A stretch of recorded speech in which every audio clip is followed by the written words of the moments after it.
Waalaikumsalam warahmatullahi wabarakatuh.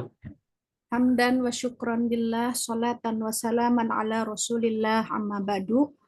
Puji dan syukur marilah kita panjatkan kehadirat Allah Subhanahu wa taala, di mana pada kesempatan kali ini alhamdulillah kita semua masih dipertemukan kembali di perkuliahan kita, walaupun masih daring ya teman-teman. Dan yang kami hormati Ibu dosen dan teman-teman, izinkan dari kami kelompok 5 dengan tema kali ini yaitu teknologi kinerja dalam pembelajaran jarak jauh atau PJJ. Di mana kami bertiga ini, saya sendiri Rida Nur Aida, kemudian teman kami Ade Firmansah, kemudian Rina Haryanti. Baik.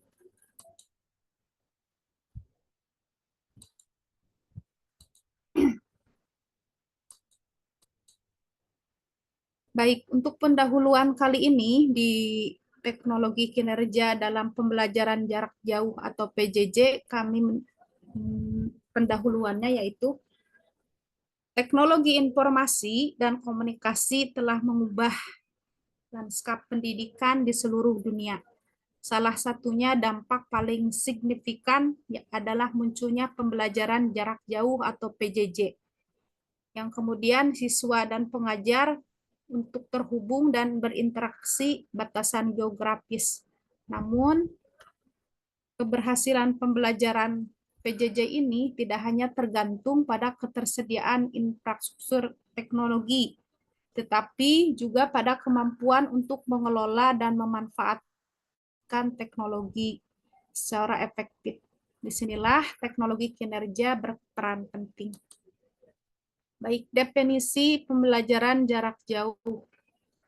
Pembelajaran jarak jauh atau disebut juga distance learning adalah model pembelajaran yang memungkinkan siswa untuk mengakses materi pembelajaran, berinteraksi dengan pengajar, dan terlibat dalam aktivitas belajar tanpa harus hadir secara fisik di ruangan kelas. Dengan memanfaatkan teknologi internet, video conference, dan platform pembelajaran daring.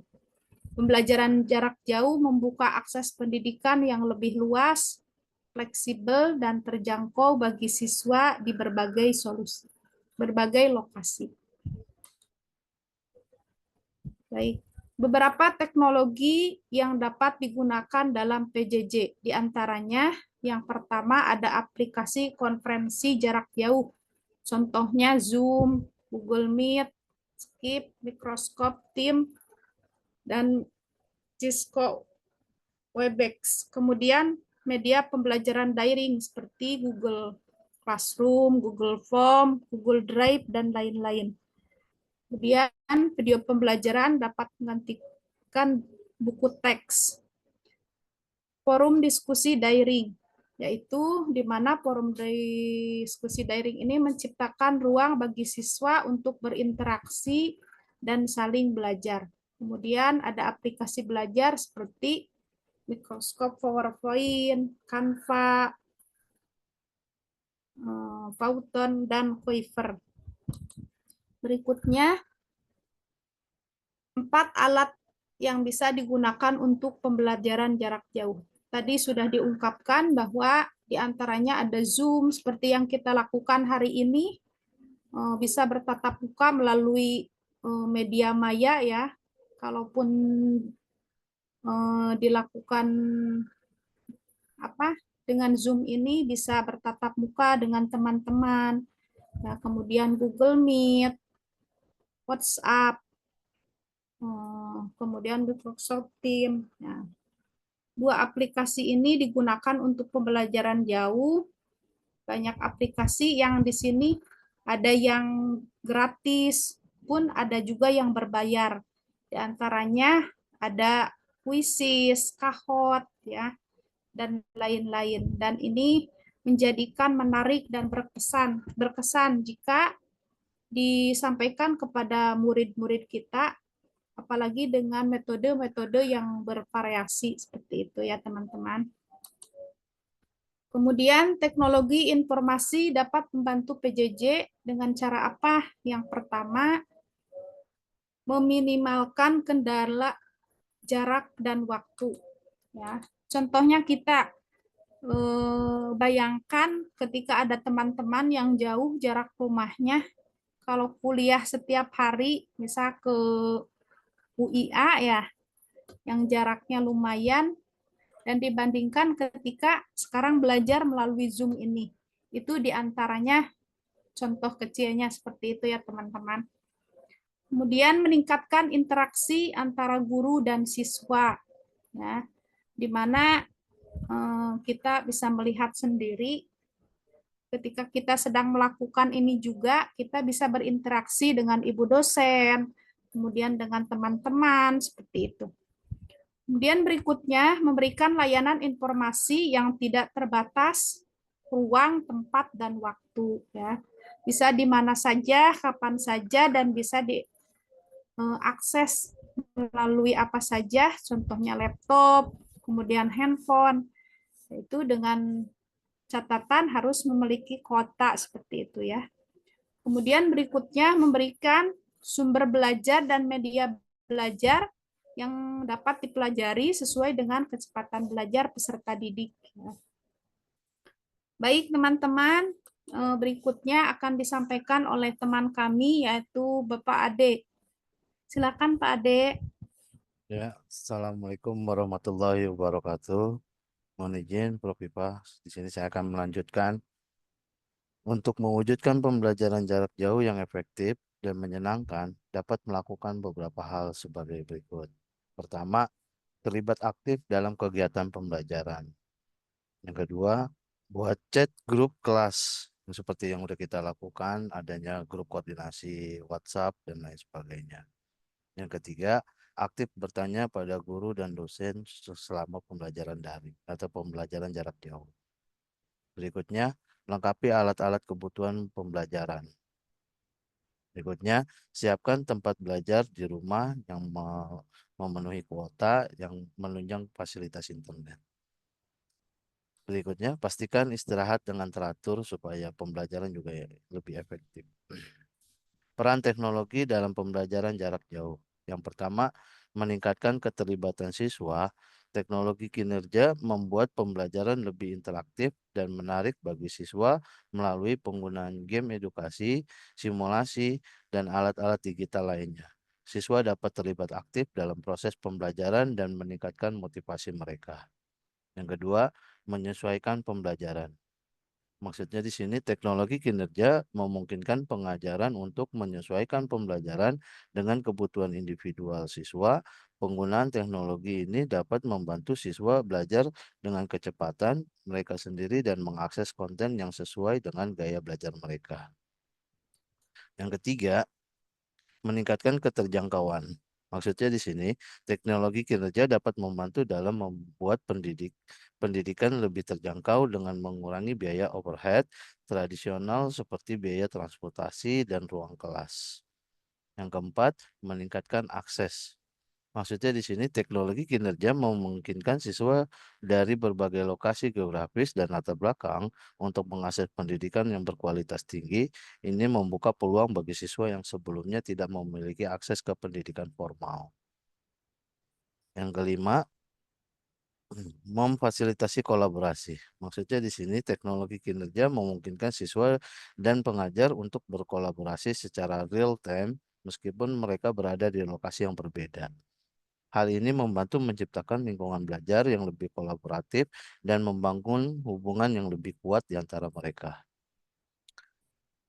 Berikutnya, 4 kelebihan dalam menerapkan pembelajaran jarak jauh. Fleksibel.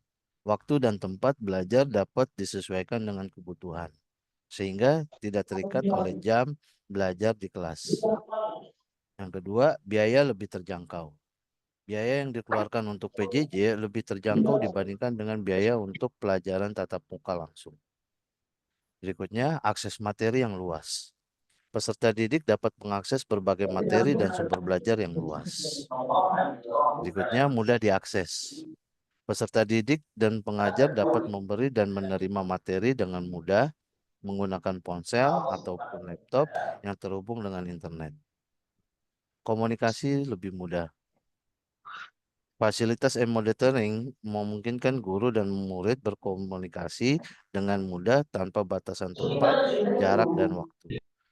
Dashboard siswa yang sederhana, dashboard siswa yang mudah digunakan membantu instruktur dan siswa berkomunikasi lebih efektif. Tantangan dan kendala dalam penerapan teknologi kinerja pembelajaran jarak jauh. Yang pertama, akses teknologi. Tidak semua siswa memiliki akses yang sama terhadap teknologi.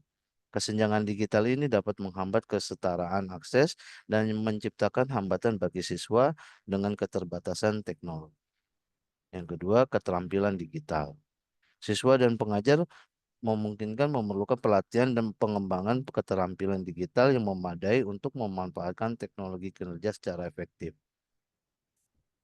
Yang ketiga, biaya teknologi. Pengadaan dan pemeliharaan teknologi kinerja dapat menjadi mahal, terutama untuk institusi pendidikan dengan sumber daya terbatas. Ini dapat menjadi kendala dalam penerapan teknologi secara luas. Yang keempat, keamanan dan privasi. Penting untuk memastikan keamanan dan privasi data siswa ketika menggunakan teknologi kinerja dalam pembelajaran jarak jauh. Hal ini memerlukan langkah-langkah keamanan yang ketat untuk melindungi informasi sensitif siswa. Yang kelima, interaksi sosial. Terlepas dari kemajuan teknologi, interaksi sosial yang penting dalam proses pembelajaran masih dapat terhambat dalam pembelajaran jarak jauh. Menciptakan lingkungan belajar yang mendukung interaksi sosial merupakan tantangan yang harus diatasi. Mengatasi tantangan dan kendala ini memerlukan upaya bersama dan dari berbagai pihak, termasuk institusi pendidikan, pemerintah, dan pihak-pihak swasta. Strategi implementasi teknologi kinerja yang efektif dalam pembelajaran jarak jauh. Yang pertama, perencanaan yang matang. Sebelum mengimplementasikan teknologi kinerja, diperlukan perencanaan yang matang. Ini termasuk mengidentifikasi tujuan pembelajaran, memilih teknologi yang tepat, dan mengembangkan strategi pelatihan untuk siswa dan pengajar. Yang kedua, dukungan teknis. Penting untuk menyediakan dukungan teknis yang memadai kepada siswa dan pengajar. Hal ini dapat dilakukan melalui pusat bantuan, tutorial online, dan layanan dukungan teknis lainnya. Baik, akan dilanjutkan sama Ibu Rina. Silakan Bu Rina.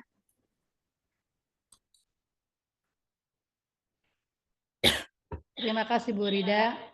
Mohon izin Bu dosen, kami akan melanjutkan menjelaskan strategi ini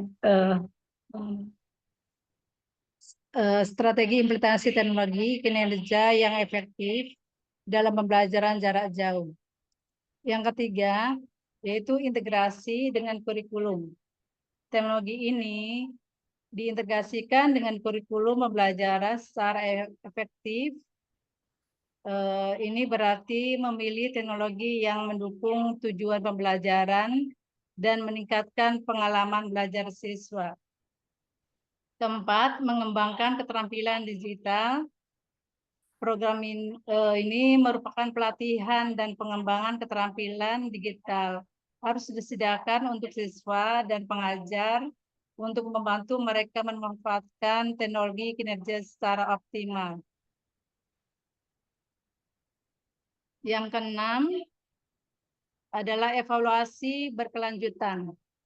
Evaluasi berkelanjutan merupakan hal yang penting untuk mengevaluasi efektivitas penggunaan teknologi kinerja secara berkala. Evaluasi ini dapat membantu dalam mengidentifikasi area yang perlu ditingkatkan dan memastikan teknologi kinerja terus memberikan manfaat yang optimal.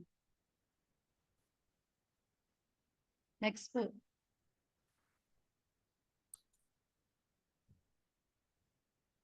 Studi kasus penerapan teknologi kinerja dalam pembelajaran jarak jauh. Contohnya yaitu di sebuah perguruan tinggi.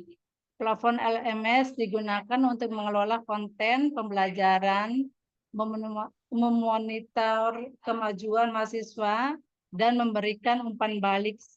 Selain itu, plafon kolaborasi digunakan untuk memfasilitasi diskusi online antara mahasiswa dan pengajar.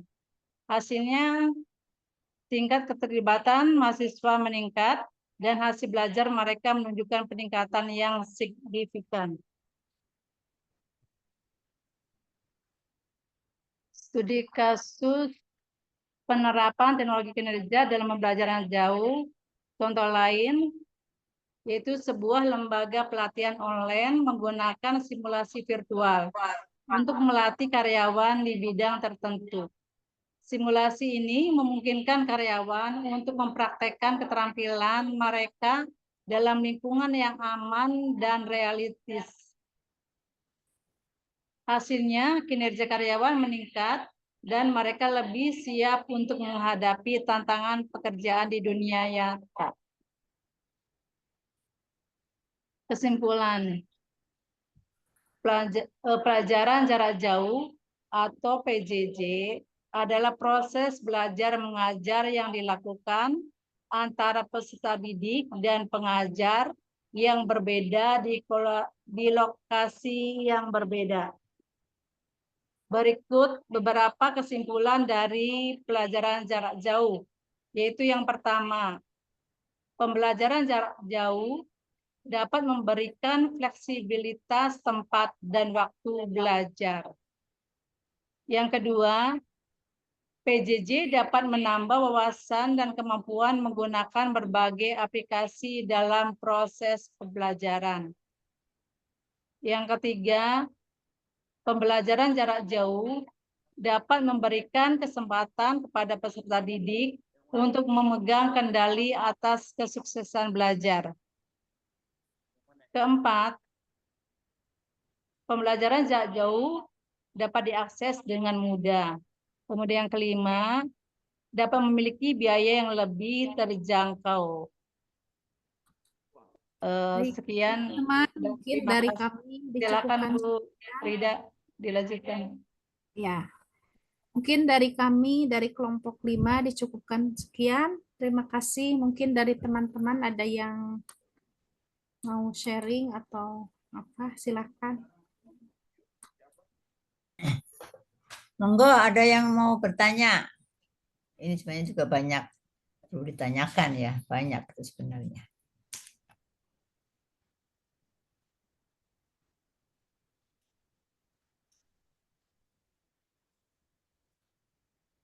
Ada yang bertanya? Silakan teman-teman, mungkin ada yang mau sharing ataupun berbagi Nambahin. atau yang Baik, mau menambahkan, yang mau Baik, saya sharing. izin bertanya. Oh, baik, silahkan Ibu. Rina. Iya. Baik, bismillahirrahmanirrahim. Assalamualaikum warahmatullahi wabarakatuh. Waalaikumsalam. Alhamdulillah ini pembahasannya ini terkait PJJ ya, Bu dosen. Selamat pagi. Ya. Jadi kebenaran kemarin ini saya nggak tahu ya ini kalau materi sudah cukup sangat ini ya sudah cukup sangat banyak luas pembahasannya, paparannya. Cuman ini yang saya mau sampaikan ini bentuk pertanyaannya apakah ada kaitannya dengan materi yang disampaikan, cuman ini momen sharing saja. Jadi kemarin rapat mungkin rekan-rekan juga ya, teman-teman seperjuangan tahu ya, Bu dosen, Bu Prof, bahwa nanti menjelang Ramadan ini kan kalau tidak salah kalau memang jadi rencananya akan ada PJJ ya di sekolah. Seperti itu. Menurut dari Dinas Pendidikan nih, Profesor ya. Jadi kemarin kita rapat. Jadi kalau pertanyaan saya sih ini kebenaran saya di jenjang SD, di mana terkait dengan PJJ ini tadi kan disampaikan bahwa kita tentunya ketika PJJ akan menggunakan apakah itu HP atau komputer sebagai perangkat pembelajarannya. Yang jadi pertanyaannya itu kemarin ketika kita rapat dengan orang tua murid ini terlepas nanti akan jadi atau tidak kita libur selama 1 bulan ya menurut informasinya dan menggunakan pembelajaran secara PJJ dari Nah, jadi ada keluhan bahwa ini momen sharing sekalian. Kebenaran ada di sekolah saya itu lebih dari satu yang sekolah itu anaknya. 5, Prof. Jadi yang menjadi keluhan adalah kalau memang itu diberlakukan, perangkat belajarnya kan Ya, berarti digunakan lebih dari 5 satu ini. Nah, ini jadi maksimal laptop saya ya. iya, jadi kebetulan ini karena materinya pas PJJ ini sekalian saya mau sharing ya Prof dari rekan-rekan semua. Ini yang memang mungkin itu yang menjadi pertanyaan saya dan mungkin barangkali ada studi kasus yang sama. Jadi seperti itu sih. Jadi itu yang saya tanyakan sih. Terima kasih. Assalamualaikum warahmatullahi wabarakatuh. Waalaikumsalam. Baik, terima kasih Ibu Bu Siti. Sas. Siti Sas, Mungkin Iya, iya Bu dari Sas, Bu. manggilnya Bu Sas. Iya, terima kasih. ya, terima kasih Ibu. Ya, baik. Untuk menyikapi dari sekaligus sharing dan pertanyaan yang tadi ya Bu. Dari PJJ yang tadi telah kami paparkan tadi diantaranya ada kelemahan dan kelebihan seperti itu ya. Di antaranya kelebihannya bisa kita belajar dari mana aja, kemudian bisa diakses dari mana aja dengan satu catatan mungkin harus memiliki kuota seperti itu. Tadi gimana cara menyingkapi yang keluarganya lebih dari satu gitu ya? Mungkin hemat dari kami, salah satunya kita sebagai pendidik ataupun guru ya harus bijak-bijak, mungkin lebih bijak lagi ya menyingkapi itu semuanya. Mungkin dalam satu keluarga ada 5 orang memiliki keterbatasan entah itu media dari handphone ataupun laptop, mungkin hanya punya satu misal. Mungkin yang pertama solusi dari saya pribadi mengutarakan itu semua, orang tuanya berbicara baik-baik sama wali kelas, kemudian atau juga diberikan sama kita sebagai pendidik, diberikan semacam tugas berupa misal dari penguatan dari karakter, misalnya kegiatan Ramadan seperti itu Bu. Nanti diambil mungkin ke sekolah sebelum berlibur, mungkin itu salah satunya seperti itu, Bu. Kemudian atau mungkin dari 5 saudara itu yang beda-beda kelasnya, mungkin beda juga wali kelasnya, yaitu tadi mungkin dengan mengutarakan lebih baik lagi orang tuanya dan kita sebagai wali kelas mungkin harus lebih bijak lagi menyingkapi itu semua. Karena kita sadari ketika satu keluarga dengan perekonomian misalnya yang terbatas, kemudian tidak memiliki akses untuk itu semuanya, kita sebagai pendidik harus lebih bijak lagi.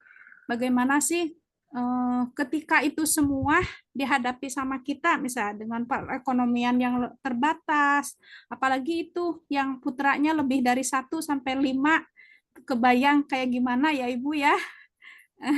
Seperti itu. Mungkin dengan menyingkapi dengan keputusan pemerintah adanya PJJ yang itu, tapi belum positif ya Ibu ya, ke depannya seperti apa kayak gitu, masih berupa wacana. Dan kalau itu pun terjadi, ya itu tadi intinya kita harus bijak seperti itu ya.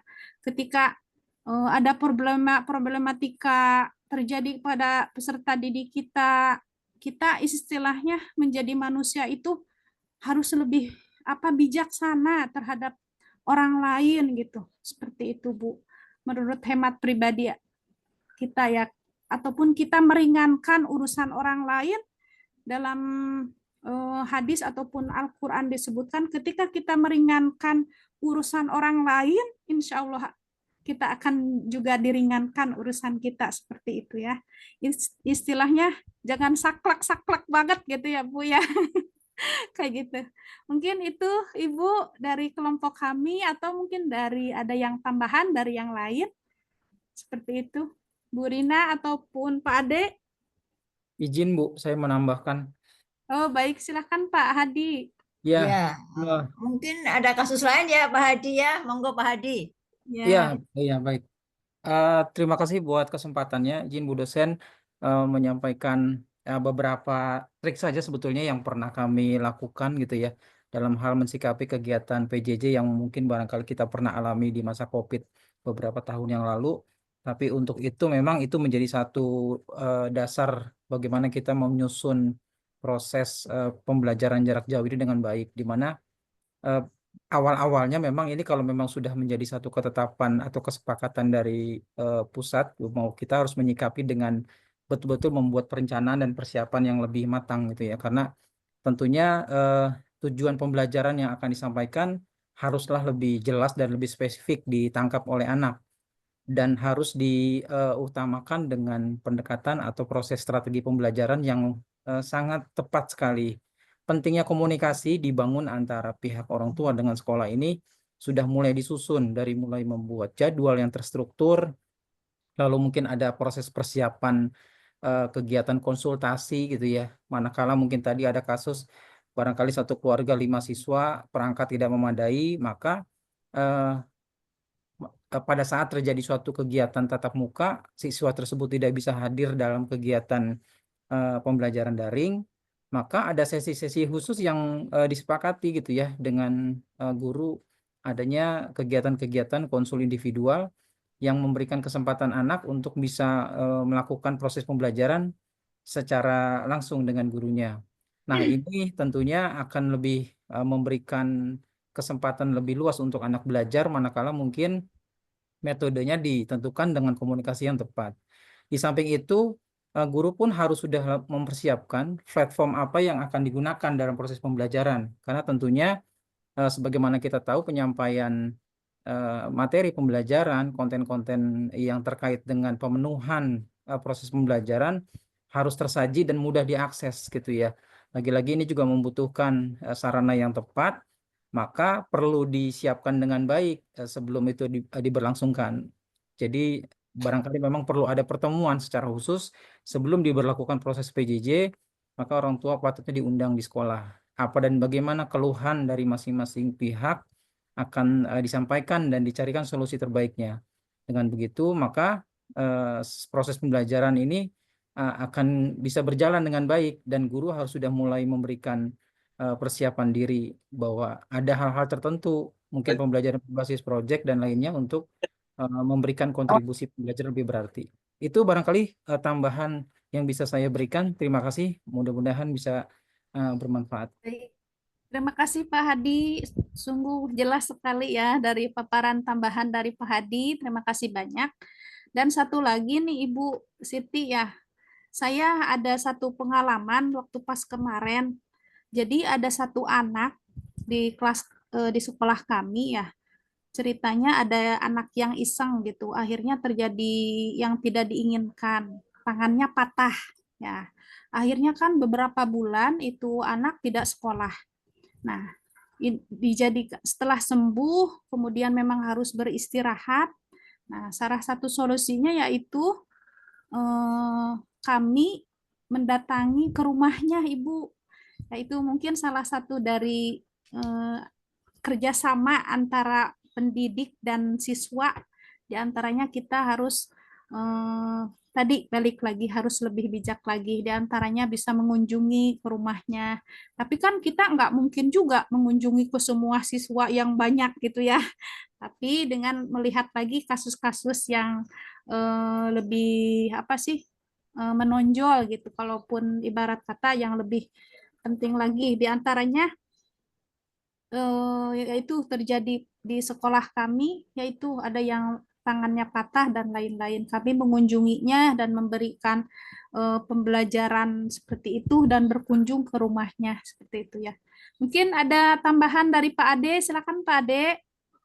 Ya, sedikit benar yang disampaikan Pak Hadi tadi ya. Kita harus membuat kesepakatan dengan orang tua siswa. Karena memang kalau dilihat pengalaman, kita udah berpengalaman di zamannya COVID. Itu terjadi pembelajaran jarak jauh atau PJJ. Memang kalau ditanya efektif atau tidak efektif, balik lagi lebih banyak ketidak efektifannya. Tapi di sini kalau kita mau menyikapi dengan baik, sebenarnya PJJ itu bisa dilaksanakan semaksimal mungkin. Tidak hanya melulu harus menggunakan satu perangkat. Kita bisa memanfaatkan platform-platform seperti acara di TV, banyak konten lainnya, sehingga apa? Memungkinkan siswa itu ketika tidak bisa menggunakan handphone atau handphonenya cuma satu, sedangkan anak di rumahnya lebih dari satu atau lebih dari dua, sehingga harus ada kita harus tahu dulu nih orang tua nih, keluhan dari orang tua nanti ketika akan dilakukan PJJ apa, sehingga kita masalah laku guru atau manajemen sekolah harus bisa memfasilitasi hal tersebut. Misalkan ketika kekurangan perangkat untuk belajar, sehingga ya tidak perlu lagi yang namanya pembelajaran yang menggunakan online atau virtual Zoom. Berarti dialihkan ke penugasan-penugasan yang lainnya. Sehingga apa? Memungkinkan siswa itu tetap melakukan pembelajaran walaupun di rumah yang nanti bisa dipantau oleh orang tua. Nah, tinggal nanti pihak sekolah melakukan monitoring. Monitoringnya seperti apa? Ya bisa seperti halnya seperti dulu di minggu-minggu terakhir atau di pekan-pekan terakhir itu siswa datang sekolah ataupun perwakilannya menjemput ke rumah-rumah untuk mengambil hasil dari pembelajaran-pembelajaran mereka selama di rumah. Terus benar menentukan platform ataupun aplikasi-aplikasi yang sekiranya tidak memberatkan orang tua. Sehingga semua interaksi itu bisa dilaksanakan. Misalkan kita menggunakan Google Classroom yang saya kira itu platform yang benar-benar bisa dimanfaatkan secara minim budget. Sehingga semua pengumpulan tugas siswa bisa diupload di situ ataupun menggunakan Google Drive. Itu sih yang saya ingin tambahkan, sehingga tidak bukannya tidak memungkinkan, walaupun PJJ nanti selama di bulan puasa ya bisa juga dilaksanakan, walaupun memang banyak yang mengeluhkan, wah jangan PJJ lah kalau bisa, orang tua berat gitu. Balik lagi ya itu tadi, kalau keputusan kementerian ya kita sebagai pelaksana mau nggak mau harus menyiapkan dan menyikapi dengan baik. Itu Bu Rida. Ya, Saya bagus ya, menambahkan banyak tambahan-tambahan. Ayo ada lagi Terima kasih yang Pak mau Ade. sharing. Saya Bu, boleh? Ya, silakan. Baik. Terima kasih. Assalamualaikum warahmatullahi wabarakatuh.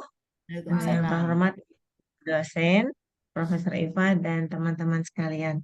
Terima kasih atas kesempatannya. Adapun tanggapan saya tentang PJJ, dispesialkan di sini mungkin PJJ untuk yang ada isu di bulan Ramadan ini. Sebenarnya kita kembali lagi kepada tujuan dari pelaksanaan PJJ itu sendiri. Nah, kan tidak mungkin juga tidak ada makna atau tujuan dari pelaksanaan PJJ. Misalkan di situ kita ingin pemerintah menginginkan adanya peningkatan etika, akhlak atau yang lain sebagainya. Maka kita kembali untuk penyamarataan tujuan itu kita membuat modul, di mana modulnya itu nanti sebenarnya tidak harus selalu online. Jadi modulnya itu nanti anak benar tadi bisa, kata Pak Ade bilang, bisa secara tidak harus pakai online, yang penting modulnya itu dibuat oleh sekolah berdasarkan tujuan dari pemerintah, diselaraskan dengan tujuan dari pendidikan sekolah itu sendiri dan kemampuan daripada aset siswa dan pendidiknya, maka dibuat modul yang sesuai dengan hal tadi gitu. Di mana sehingga tujuan dari pemerintah dan sekolah tidak ada penyimpangan, tidak ada bersilangan, adapun menyesuaikan juga dengan aset atau kemampuan dari sekolah itu sendiri, dari kemampuan atau kekuatan pendidik juga. Jadi bukan hanya daripada peserta didik, tapi juga dari kemampuan pendidik itu sendiri. Jadi sepertinya PJJ libur di rumah atau apa, pasti akan ada tujuan pembelajaran yang akan dituju itu apa gitu. Nggak mungkin akan benar-benar blank atau kosong. Nah, di sini kita untuk menanggapi PJJ itu kita menunggu hal yang pastinya tujuannya itu apa. Kemudian untuk PJJ sendiri di luar daripada Ramadan itu kembali lagi muara dari pelaksanaan pembelajaran itu adalah tujuan pembelajaran. Nah, saya cenderung sih kalau kebetulan pengalaman di sekolah kami, segala sesuatu itu dibuat modulnya, menyesuaikan dengan kembali lagi tadi tujuan pelaksanaan pembelajarannya dan disesuaikan dengan kemampuan guru dan peserta didiknya. Contohnya aja pelaksanaan modul untuk kegiatan Ramadan, walaupun belum ada juknis persisnya, kita dalam proses pembelajaran deep learning-nya digabungkan dengan kegiatan rohani di Ramadan. Itu aja dari saya. Wassalamualaikum warahmatullahi wabarakatuh. Waalaikumsalam warahmatullahi Terima wabarakatuh. kasih Ibu Ari. Ada lagi yang mau nambahin? Ya, silakan mungkin dari teman-teman. Cukup? Boleh saya, Bu? Ya, monggo. Sedikit ya, Bu ya. Jadi ini pengalaman waktu COVID ya, Bu. Bagaimana apabila PJJ mempunyai hanya satu perangkat misalnya, satu HP ya. Di sini kita pengalaman anak saya, Bu ya. Anak saya kan waktu itu SD tiga-tiganya. Nah, kemudian HP hanya satu. Saya sendiri. Nah, di sini kan biasanya kan wali kelas itu memberikan arahan atau apa kan di WA ya, Bu. Nah, di WA itu sharing bagaimana, Bu, kalau misalnya diadakan PJJ kemudian nanti ada tugas-tugasnya. Nah, kalau SD kan tidak memakai Zoom ya. Kalau Zoom kan memang harus ada kan. Nah, kalau misalnya ini nggak ada, maksudnya hanya satu alat HP-nya. Nah, jadi pertama itu guru memberikan YouTube, Bu. Memberikan YouTube, nge-share ke WA, kemudian di situ ada tugas-tugasnya. Nah, setelah itu baru dikumpulkan tugasnya. Nah, kalau misalnya waktunya hanya sampai jam 12, kemungkinan kan banyak yang belum memberikan jawaban. Nah, ini dikasih waktu sampai jam 10 malam. Jadi yang punya HP 1 bisa mengerjakan tugas. Itu dari SD yang kemarin itu. Kemudian dari sekolah saya, SMK di di Tarumajaya itu waktu itu karena ada COVID ya, jadi ekonomi itu menurun ya. Nah, kalau misalnya diadakan Zoom itu kan memerlukan foto yang banyak. Nah, bagaimana caranya supaya tetap belajar? Makanya di sini sekolah kami di GCR. Kalau di GCR kan memang waktunya sampai jam 23.59.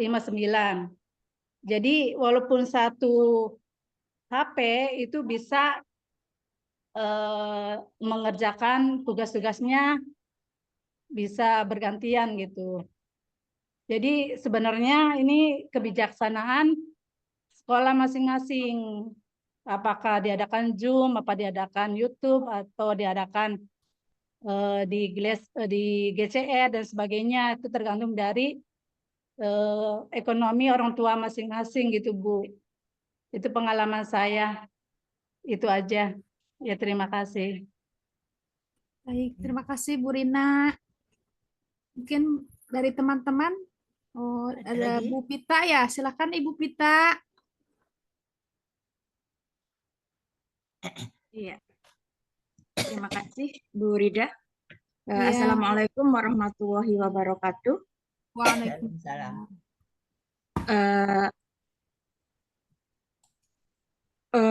Untuk masukan yang ingin saya sampaikan, mungkin kalau tadi sudah saya dengarkan, sudah saya coba untuk pahami dari pendapat teman-teman untuk mengatasi masalah yang dihadapi oleh Ibu Siti Sastitarsih di lembaga pendidikannya.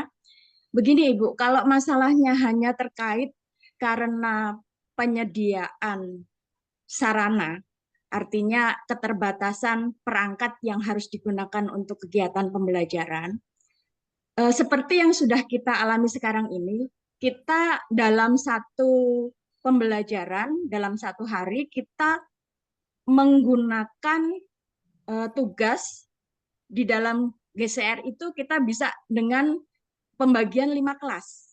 Kalau misalnya tadi Bu Sas menyampaikan bahwa ada satu wali murid yang memiliki 5 siswa. Sebenarnya kalau untuk masalah penyediaan fasilitas laptop itu bukan menjadi kendala utama. Hanya mungkin yang lebih kita mungkin pikirkan lebih jauh itu tentang pembentukan karakter. Di mana pada momen kegiatan Ramadan itu biasanya kita lebih terfokus pada pembentukan karakter dan attitude siswa.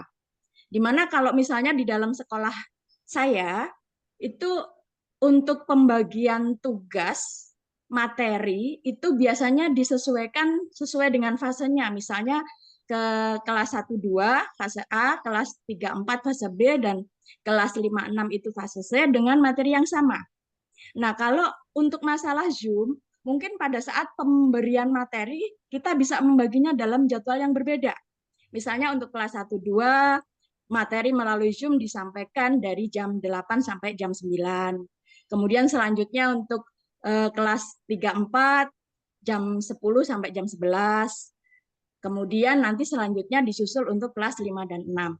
Kalau untuk biar semuanya bisa melaksanakan pembelajaran secara umum dan semuanya bisa mengikuti, apabila memang pembelajaran tersebut harus dilakukan dengan Zoom, kita bisa melakukan pembagian dengan cara seperti itu mungkin ya Bu Sas ya.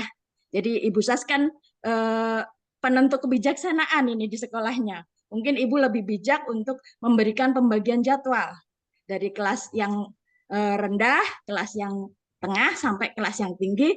Kalau misalnya materi tersebut memang harus diberikan dengan menggunakan pertemuan melalui Zoom, mungkin pembagian jadwalnya yang harus dibedakan. Supaya Ibu tadi yang memiliki putra 5 itu bisa mengikuti semua sesinya.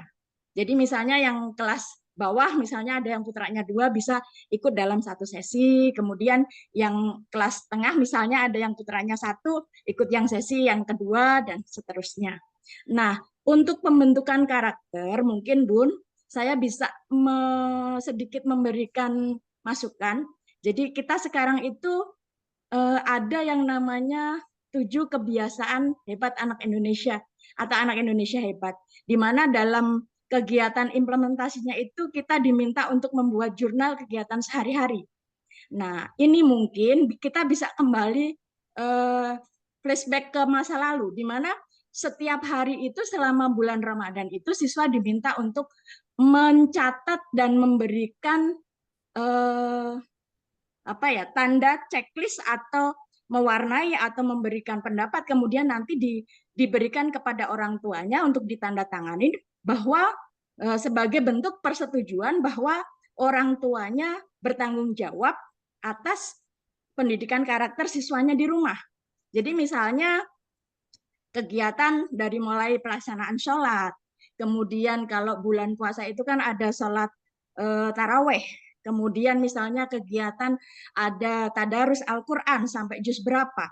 Mungkin nanti dibuatkan semacam jurnal kegiatan di mana dalam setiap harinya itu siswa bisa mengisinya sendiri dan ditandatangani oleh orang tuanya. Sehingga nanti pada saat selesainya kegiatan KBM di masa Ramadan itu kita bisa mendapatkan laporan dari siswa dengan acuan dari jurnal tersebut. Itu mungkin masukan dari saya itu saja Bun. Jadi mungkin hal yang terlalu rumit jangan terlalu kita kita jadikan beban, jadi kita sederhanakan saja. Intinya karena pada implementasinya ketika kita KBM di bulan Ramadan itu kan memang terbatas ya. Di awal sudah libur, nanti di akhir libur lebih cepat. Jadi efektifnya itu paling sekitar 2 minggu. Nah, itu pun biasanya digunakan untuk pendalaman materi tentang keagamaan. Jadi insya Allah kalau kita berpikirnya positif, ya Bun ya, jadi kalau adanya kendala sarana laptop yang terbatas kan kita bisa membuatnya dalam Google Classroom dengan pembagian kelas yang berbeda-beda sehingga anak kita bisa masuk semuanya ke situ kalau itu yang dialami oleh wali murid Bunda. Kemudian kalau untuk misalnya guru-gurunya mengeluhkan untuk kegiatan Zoom, Bunda bisa membaginya dalam jadwal misalnya pagi, siang, dan sore untuk kelas dari yang rendah, menengah sampai yang atas. Nah, kemudian untuk pembentukan karakter dan attitude itu bisa dengan penilaiannya dengan menggunakan jurnal harian yang ditandatanganin oleh orang tuanya yang menunjukkan bahwa mereka juga berpartisipasi untuk ikut berperan dalam mengawasi dan membersamai anak-anak mereka belajar di rumah. Itu saja Bunda, terima kasih. Assalamualaikum warahmatullahi wabarakatuh. Waalaikumsalam warahmatullahi wabarakatuh. Terima Saya kira kasih. cukup ya dari teman-teman. Ada lagi yang mau menambahkan? Ini kan saya sampai jam 11 ya. Tadi kan nggak ada jeda. Kalau yang di jadwal itu kan 11.30 dengan catatan mulainya tadi harus jam 11 gitu. Jam 10 kan saya enggak kan. Jadi terus jadi kita selesai jam 11. Gitu kan? Iya Bu, betul Bu. Betul ya. Jadi ini ada Mbak Rahayu enggak nih yang bagian kontrol gitu ya, bahwa bukan berarti saya kok dipercepat, enggak gitu ya, masih ada waktu setengah jam. Saya komen ini ya, tadi yang disampaikan semua saran ke Bu Sas betul, bagus semua, namun itu akan bagus dan akan memberikan lebih manfaat ketika era COVID. Bertemu itu enggak boleh, berbahaya. Coba pendidikan, psikologi pendidikan, gunakan pendekatan psikologi pendidikan. Anak-anak itu masih perlu pembelajaran social skill. Bagaimana bertemu orang, menghadapi permasalahan puasa, berangkat, lapar saya. Itu yang harus dilatih ke anak-anak. Kalau kata saya, ngapain Bu Sas itu mau kebijakan online? Kan seminggu masuk, seminggu libur, 2 minggu masuk, seminggu libur. 2 minggu tuh tatap muka aja. Silaturahim, didik anak-anak itu masih perlu contoh. Jadi kecuali kalau kenapa tuh tujuan PJJ? Tadi ada yang nyebut tujuan PJJ. PJJ itu di Indonesia hanya untuk mahasiswa UT sudah matang baru PJJ. Dia sudah bisa mandiri ngatur diri sendiri. Anak-anak belum bisa, masih kata bu guru yang pakai baju kuning aja bagus, kata bu guru kuning bagus. Pokoknya apa saja kata bu guru. Artinya dia masih perlu panutan. Gurunya jangan pakai sembarangan bajunya yang bagus, sehingga anaknya, bu guru pakai baju hijau itu bagus banget, mama beli baju hijau dong pasti gitu. Jadi saya ngalamin, anak saya kecil-kecil itu kalau sejak sampai SD, kata mama, bapak nggak laku. Apa kata bu guru pokoknya. Kata bu guru harus makan susu, Ma. Kata bu guru harus makan tempe. Kata bu guru, pokoknya kata bu guru. Artinya dia masih perlu melihat contoh guru. Lah kok anak SD kok suruh mandiri. Mohon maaf, ini kebijakan dari sisi psikologi pendidikan. No, kata saya, dari ilmu TP. Tatap muka saja, silaturahim. Melatih anak-anak tuh social skill. Kalau tadi nggak disebutin dampak kelemahan dari PJJ, saya belum lihat. Nanti akan terakhir saya sampaikan. Jadi mohon maaf, ini para orang tua akan protes.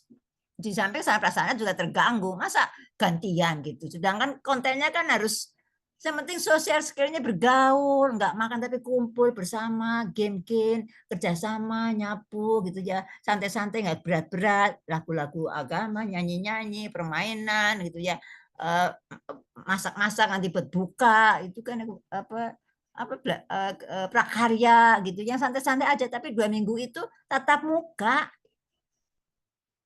Anak yang dilatih sering menggunakan HP apa itu, jadi nanti ada dampaknya itu.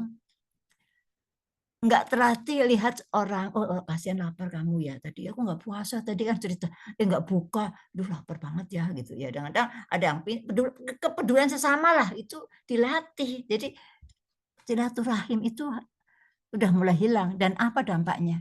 Nggak ada kepedulian sesama. Nah itu latihannya di sekolah dasar, SMP, SMA. Kalau nggak repot, nggak peduli. Saya pengalaman punya anak nggak punya kepedulian karena dilatih eksklusif terus-terusan. Ketika mau pergi, dia nggak peduli yang nunggu. Tapi mandi seenaknya lama, belum dandan, belum apa.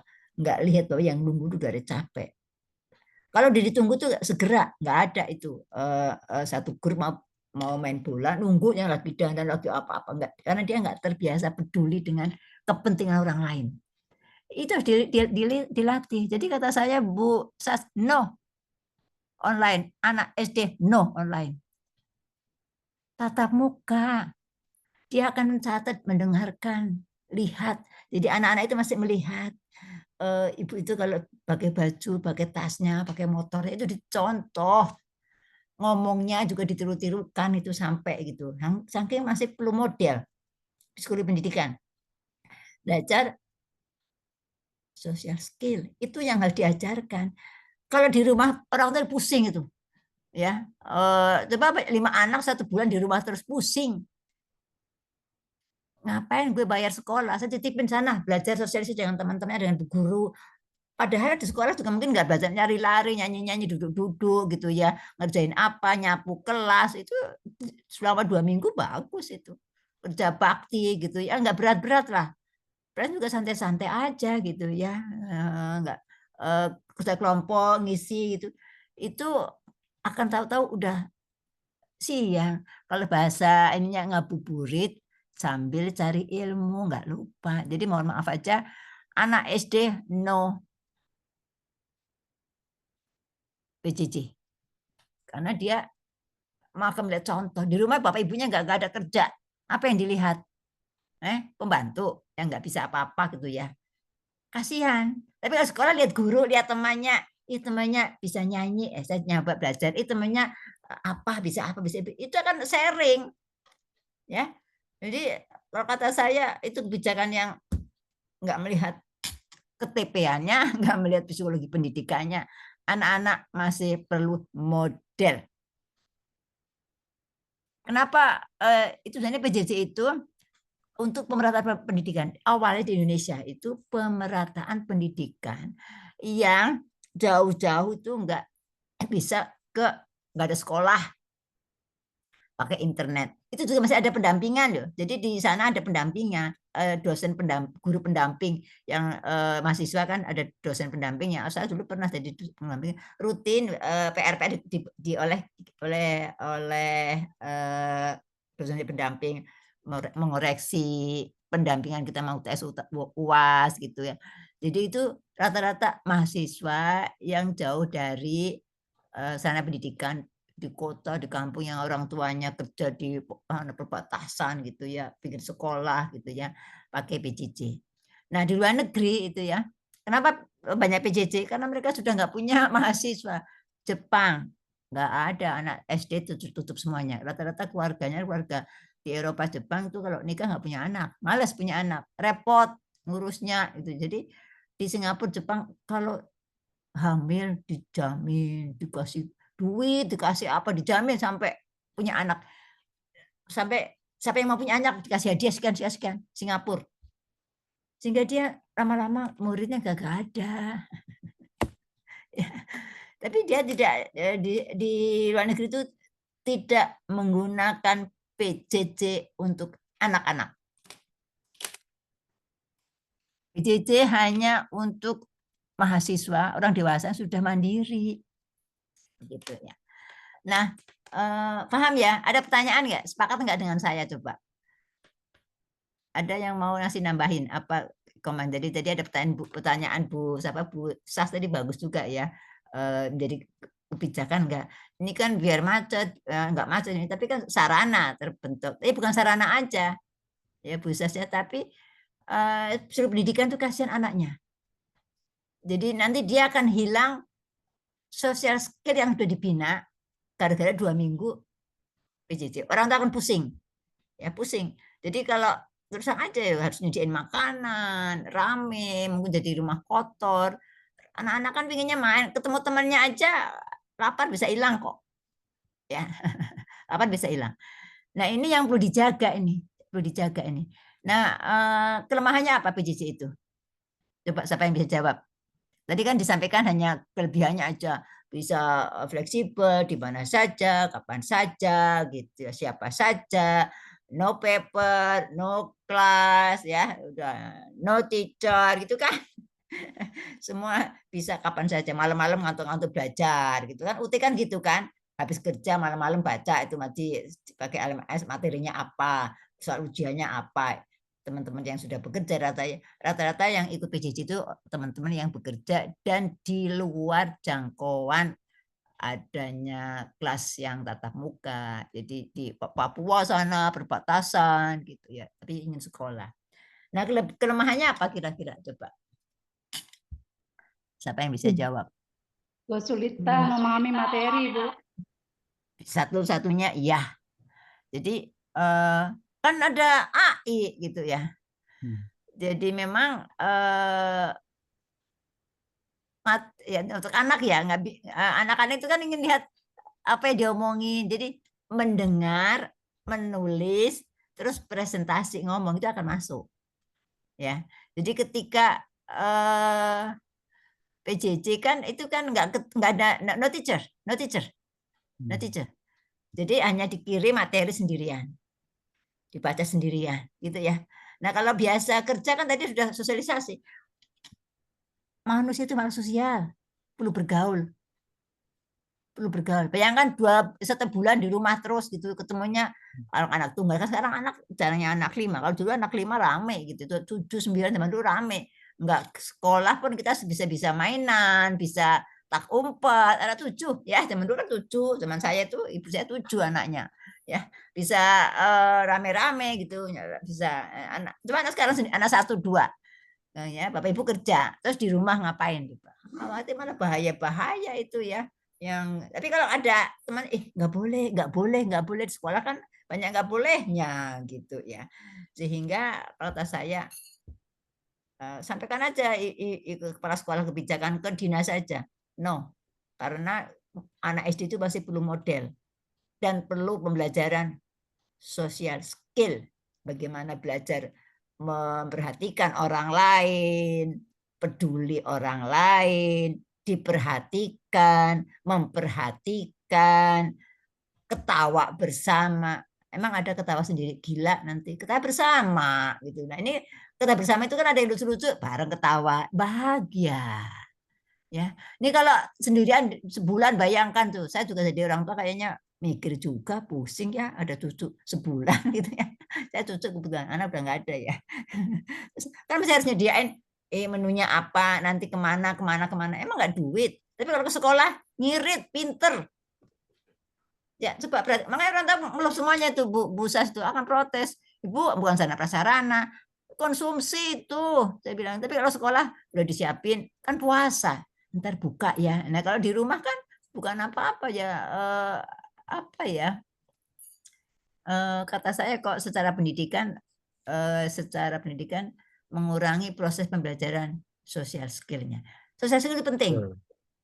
IQ tinggi ketika social skill-nya nggak etis. Tadi itu nggak etis ketika aku nulis nama ibu ini, namanya siapa namanya, bacanya bagaimana? Itu nggak etis itu. Ya. Itu nggak etis tuh anak sekarang. Saya tulis nama jelas-jelas kok nggak ini kok langsung nanya ibu nih bacanya apa Bu? Oh nggak sopan amat kayaknya, malu kan ini apa sih bacanya apa dalam itu social skill itu dilatih itu. Jadi orang makanya hasil penelitian itu generasi Z yang banyak di PHK. Hati-hati nih. Sekarang generasi apa nih? apa? Bukan Z ya? Alfa, Bu. Alfa. Nah, apa kan hati-hati coba bahasa Indonesianya lah, literasi, cek guru bahasa Indonesianya itu bener nggak sih bisa nulis huruf antara ini A sama A begini, ngerti nggak? F begini sama F begini. Nah, itu tahu nggak anak-anak, coba dicek aja nih. Saya titip ke guru bahasa Indonesia nih. Jadi itu kelemahannya apa coba?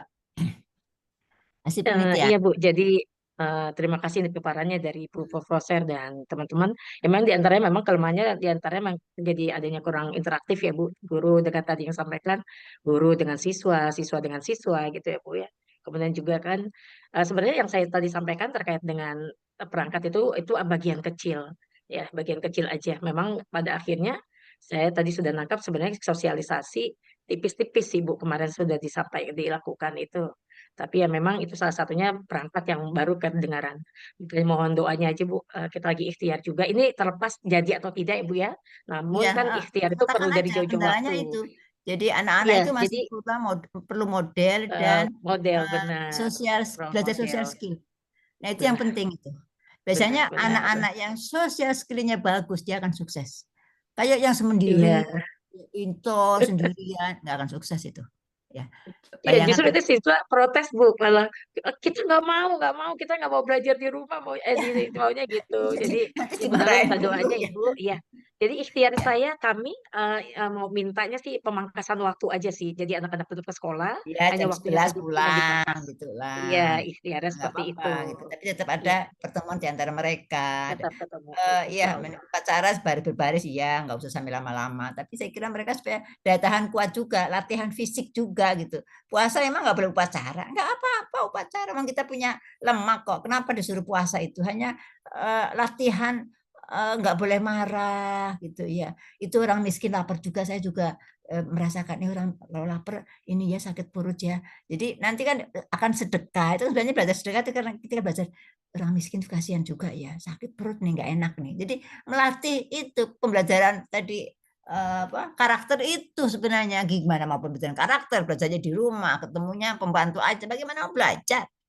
Karakter itu lihat orang kecelakaan, ada yang nolong, kok ada yang nggak ditolong, itu kan kenapa nggak ditolong coba, itu nggak bisa. Kalau Anda teman kecelakaan teriak kayak apa dibantu kayak tolong itu udah luar biasa. Jadi jangan yang salah dan non salah. Jadi ketika anak itu harus belajar belajar yang salah dan yang benar, dua-duanya diajarkan gitu ya. Nah, hasil penelitian Mengnya orang TP gitu ya. Dampak dari inovasi pendidikan, learning, virtual class, online learning adalah bisa memberikan dampak kesehatan mental siswa terganggu. Pertama karena lonely sendiri, kita makhluk sosial kan ya, lonely itu. Kemudian tidak bahagia, galau gitu ya, nggak ada tempat curhat, nggak ada bestie gitu ya. Kalau ini kan curhat habis dimarahin sama mamanya, ini orang bisa tadi aku dimarahin sama mamanya, sama temennya bisa curhat, gitu aja, tenang aja. Jadi ada tempat lagi marah, ngapain sih kamu marah-marah kan gitu ya. Ada yang mengingatkan, nggak bisa marah-marah, ketawa-ketawa, hilang marahnya. Dari rumah habis dimarahin mamanya, ke sekolah ketemu temannya bisa hilang tuh sama mama, marah mama, karena temannya yang ketawa-ketawa, lari-lari, lucu-lucu gitu.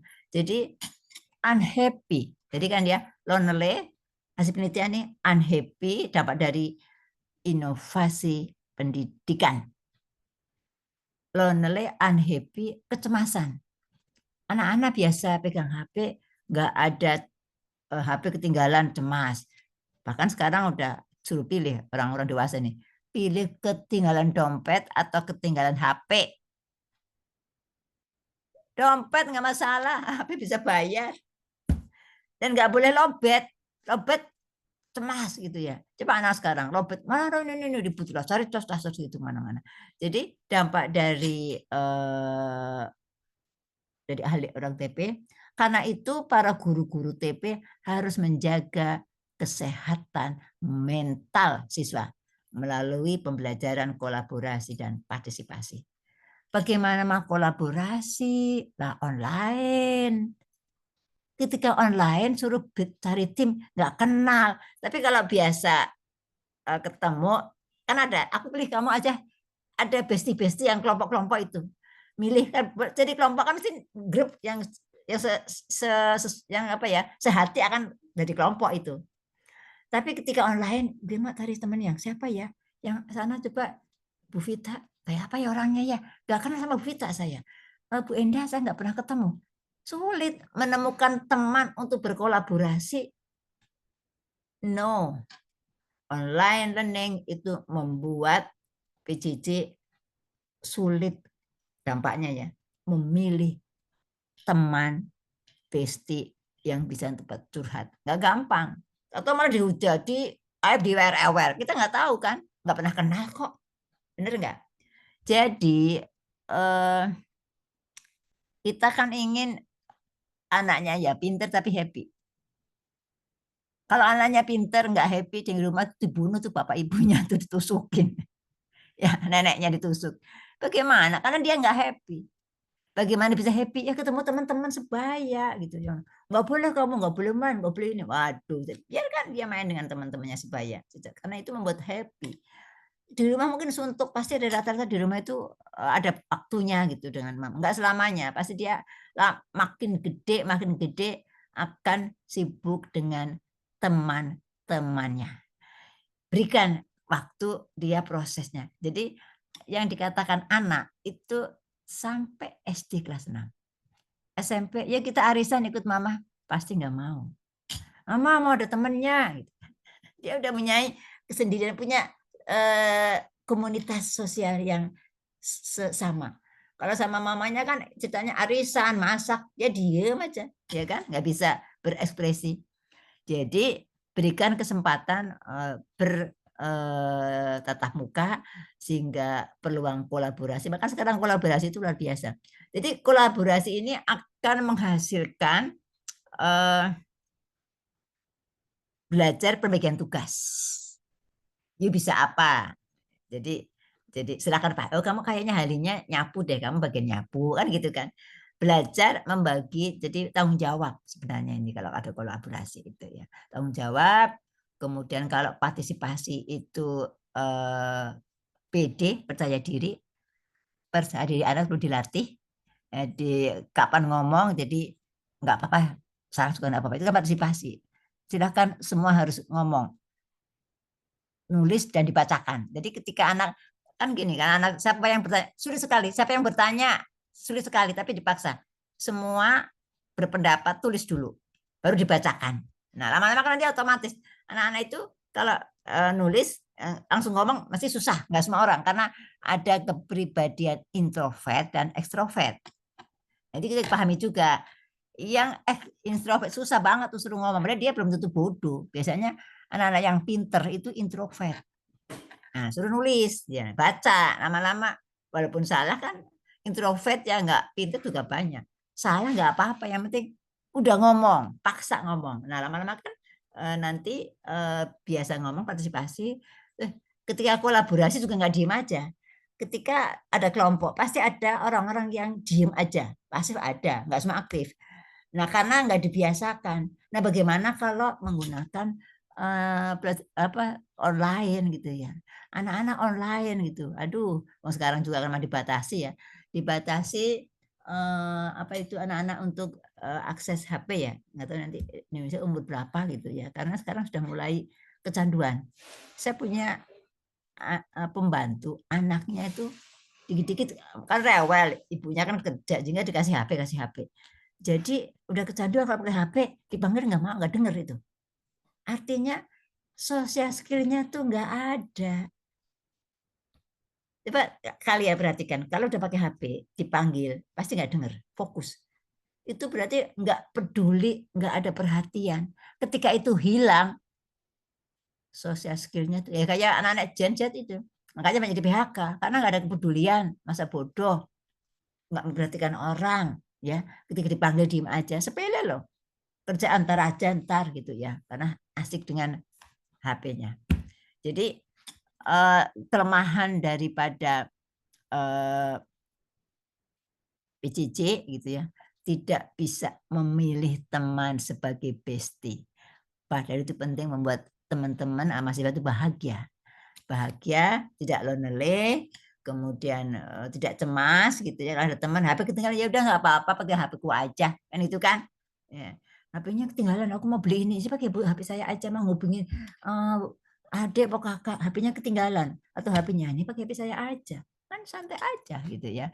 Jadi biasakan untuk tidak cemas dan bahagia. Ini yang terus terang aja ketika nanti di online kan aspek bahagia itu hilang ya bagi anak-anak.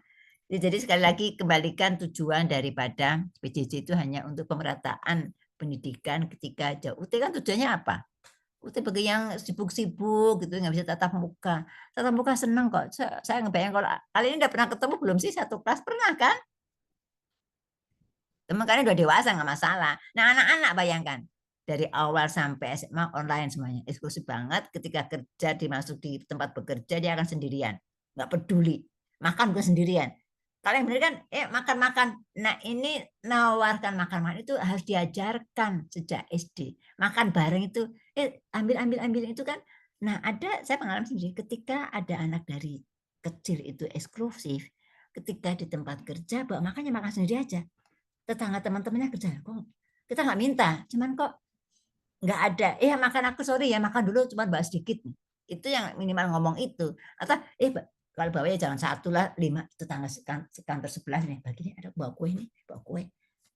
Itu dari sosial. Kita mau pertemuan dengan teman-teman. Mamanya pasti mau kemana? Mau ketemu teman-teman. Kok bawa cuma 1? Nggak boleh. Pasti mamanya akan kasih 5 nih. Nanti bagi-bagi. Pasti mamanya. Artinya berbagi. Nanti bagi ya sekolah. Anak senang. Tapi kalau didiamkan saja. Nah ini para orang tua. Kamu belajar berbagi di sana. Bagaimana dia menawarkan coba? Kan dia akan belajar. Aku dikasih mama ini. Aku punya bawa kue. Kan masing-masing. Dia akan belajar mengatakan bahwa saya disuruh mama bagi-bagi, aku bawa kue nih, yuk makan-makan sama-sama. Kan kamu dari siapa? Oh dari mama. Kan dia akan ngomong dari mama gitu kan. Itu belajar ekspresi, mengatakan, belajar komunikasi. Tapi ketika enggak pernah terjadi di tempat kerja, apa sendiri, apa langsung kayak orang Jepang masuk kerja, nggak ada peduli ke sana kemarin, nggak ada itu. Makanya banyak orang luar negeri senang di Indonesia. Karena itu ramahnya bukan main, ya bagi-bagi itu jangan hilang. Ketika Anda membuat SD jadi online, sama orang sana gitu ya. No paper, no class, no office, apalagi no bestie ya Bu Asfani ya, nggak ada bestie gitu ya, nggak ada tempat curhat. Unhappy, saya bilang gitu. Kita apa sih? Ya happy, bahagia. Kalau happy itu enak, berbagi enak. Itu mau apa juga, kewajiban sholat 5 waktu juga enak aja, sedekah juga enak aja, happy. Jadi jangan sampai anak tidak happy, karena itu sudah ada penelitian dampak dari inovasi pendidikan di era digital, membuat lonely, unhappy, dan cemas. Makanya sekarang di Indonesia digencarkan kolaborasi, partisipasi, kolaborasi, partisipasi dalam rangka mengantisipasi kemajuan teknologi. Di mana-mana udah gini aja. Coba anak Bapak Ibu yang punya anak HP, pas makan gini semua. Coba aja. Saya ngalamin sendiri. Ketika kumpul anak-anak cucu tuh, salam-salam, cium-cium, apa kabar sebentar. Setengah jam udah mojok semuanya, ginian semuanya. Yang nonton Korea, yang apa saja. Begini ya inovasi informasi. Yang nonton Korea, yang nonton apa ya. Coba aja teman-teman semuanya. Oke, kayaknya udah tinggal 1 menit. Terima kasih atas presentasinya. Kita tutup ya. Mohon maaf apabila ada hal yang kurang berkenan. Anda ada waktu 1 jam ya untuk istirahat, makan sehingga jam berapa? Jam 12.30 ya baru masuk ya Bu Sarifah ya. Oke, terima kasih. Kita tutup sama-sama dengan baca hamdalah. Alhamdulillah. Terima kasih.